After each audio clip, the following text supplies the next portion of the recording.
ਹੋ ਕਮਲੀ ਵਾਲਿਆ ਸੁਣੀ ਵਾਹ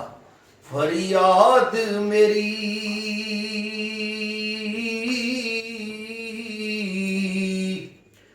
ਤੇ ਤੈਨੂੰ ਯਾਰ ਦੇ ਯਾਰਾਂ ਦਾ ਵਾਸਤਾਈ ਜਿੱਥੇ ਬੈਠੀ ਸਕੀਨਾ ਸੀ ਟੇਕ ਲਾ ਕੇ ਉਹ ਤੈਨੂੰ ਉਹਨਾਂ ਦੀਵਾਰਾਂ ਦਾ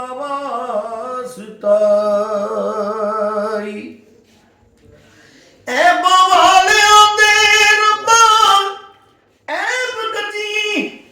ਹੋ ਤੈਨੂੰ ਮੱਕੇ ਦੀਆਂ ਪੀਰਾਂ ਦਾ